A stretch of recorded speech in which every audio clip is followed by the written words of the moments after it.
سفر میں آپ اپنے میزبان آفتاب احمد خان زادہ کے ساتھ ہیں۔ پاکستان میں عقل زندہ ہے یا مر گئی ہے، اس بات کا فیصلہ کرتے ہیں، لیکن اس سے بھی پہلے اس بات کی تحقیقات کرتے ہیں کہ عقل کی ابتدا کیسے ہوئی۔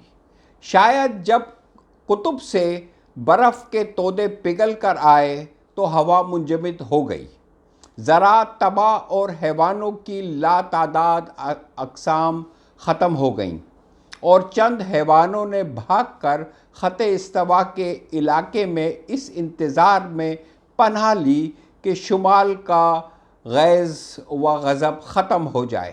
غالباً اس تاریک زمانے میں جب کہ سردی کے طوفان نے قدیم اور معینہ انداز زندگی کو ختم کر دیا، اور جب موروثی طرز کردار نئے ماحول سے سازگار ہونے میں ناکام رہا، تو وہ حیوان جن کا جبلی نظام مکمل اور لچک سے محروم تھا ختم ہو گئے، کیونکہ وہ بدلے ہوئے ماحول کے پیش نظر اپنے اندر کوئی تبدیلی پیدا نہیں کر سکتے تھے، اور انسان نے جس کی ساخت میں لچک تھی، آگ جلانے، کھانا پکانے اور کپڑا پہننے کا فن سیکھا، اور اس طرح اس طوفان کا مقابلہ کیا اور جنگل اور میدان کے تمام حیوانوں پر اپنا تسلط قائم کر لیا۔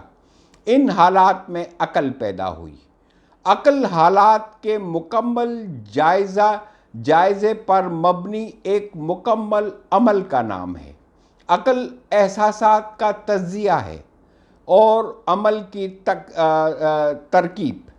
یہ عقلی ہے جس سے ڈیکارٹ کو محبت ہو گئی تھی، اسپائنوزا نے اس کے لیے فاقے کیے، برونو اس کی خاطر زندہ جلا دیا گیا، سقراط نے اسی کی خاطر زہر کا پیالہ پیا۔ یہ عقلی تھی جو یونان میں پھلی پھولی، اور جب یونان تباہ اور ہر یونانی مفلس ہو گیا تو عقل مر گئی، اور پھر یونانی عقل کے بغیر زندہ رہنے لگے۔ اگر یہ کہا جائے کہ پاکستان میں عقل کبھی کی مر گئی ہے اور ہم سب کب سے عقل کے بغیر زندہ ہیں، تو کیا غلط ہوگا؟ اگر پاکستان میں عقل زندہ ہوتی تو آج یہ حالات ہوتے؟ کیا یہ واقعات جو سالوں سے ملک میں مسلسل ہوتے چلے آ رہے ہیں، اور ان کا تسلسل کیا اسی طرح سے جاری و ساری رہتا؟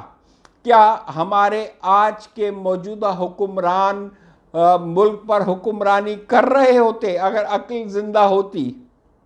اگر ہمارے ملک میں عقل زندہ ہوتی تو کیا ہم بدلے ہوئے ماحول اور حالات کے پیش نظر اپنے اندر تبدیلی پیدا نہیں کرتے؟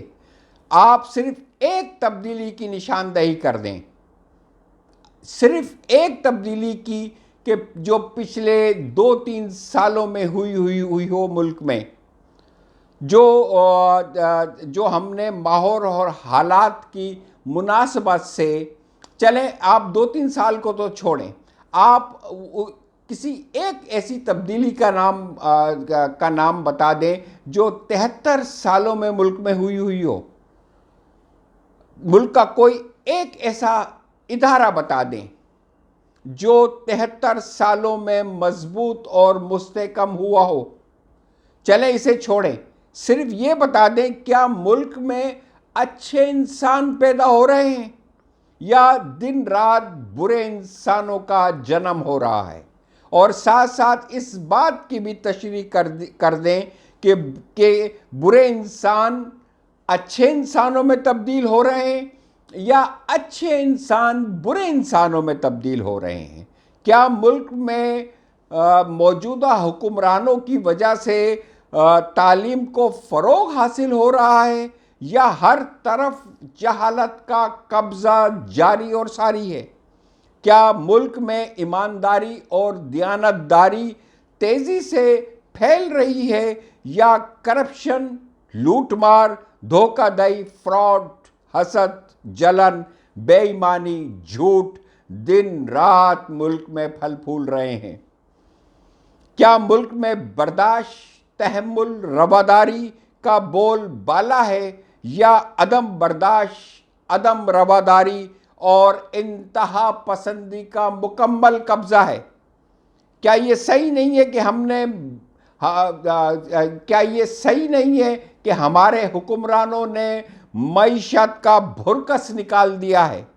کیا مہذب، تعلیم یافتہ اور عقل اور شعور رکھنے والی قومیں اور حکمران اس طرح ڈیموں کو متنازع بناتے ہیں کہ جس طرح سے ہم نے بنایا ہے؟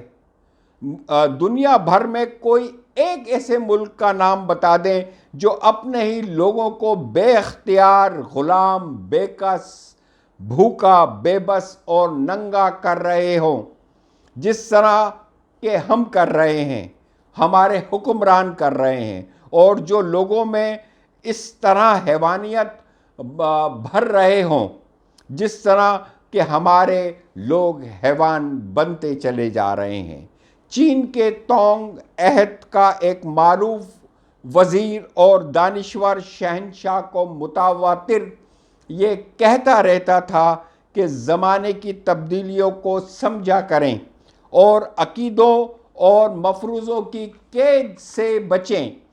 اسی طرح فارابی کی تحریروں میں بھی اچھے حکمران میں سیاسی علم اور سیاسی تجربہ دونوں یکجا نظر آتے ہیں، اور جو دونوں مل کر اس میں وہ ضروری لچک پیدا کرتے ہیں جو غیر یقینی اور نامعلوم حالات اور واقعات سے نبھا کرنے کے لیے لازم ہوتی ہے۔ اچھائی، بہتری ہمیشہ اوپر سے نیچے آتی ہے۔ اصل میں یہ ہماری بدقسمتی رہی ہے کہ ہمارے موجودہ حکمرانوں نے عقل سے نہیں بلکہ ہمیشہ پیٹ سے سوچا ہے۔ اصل میں ہوتا یہ ہے کہ بہت سے سیاستدانوں کی نفسیات اچھی حکمرانی کے لیے کبھی موزوں نہیں ہوتی ہے۔ بعض سیاستدانوں کی طرف دیکھ کر تو ایسا محسوس ہوتا ہے کہ ان کی تگ و دو کے پیچھے صرف وہی مجنوں مسرت کار فرما ہے جو وہ مسند اقتدار پر بیٹھ کر محسوس کرتے ہیں، اور یہ وہ لوگ ہوتے ہیں جو اقتدار جانے پر بکھر جاتے ہیں۔ ہمارے بہت سے حکمرانوں جو آج کل ملک سے باہر ہیں، ان کی یہی کہانی ہے، جن کا نام یہاں لینا ضروری نہیں ہے۔ بعض لوگ لگتا ہے کہ بچپن کی کسی محرومی کو پورا کرنے کے لیے لیڈر بنتے ہیں، اور وہ اپنے سیاسی کیریئر میں پہچان ڈھونڈ رہے ہوتے ہیں، اور وہ پہچان بنانے کے چکر میں ہوتے ہیں۔ انہیں بھی آپ آرام سے اور ملک سے باہر ڈھونڈ سکتے ہیں، اور بعض نامساعد حالات کی وجہ سے لیڈر بنتے ہیں، جیسے کہ موجودہ حکمران۔ قدیم عہد کا ایک چینی وزیر اعظم بادشاہوں کی برائیاں یوں گنواتا ہے: جیتنے کی ترجیح، اپنی غلطیوں کا سن کر غصے میں آ جانا، اپنے اختیار میں اضافہ اور اپنی مضبوط خواہش پر قابو میں ناکامی۔ کیا یہ سچ نہیں ہے کہ یہ ساری کی ساری خوبیاں ہماری موجودہ حکمرانوں میں ہیں؟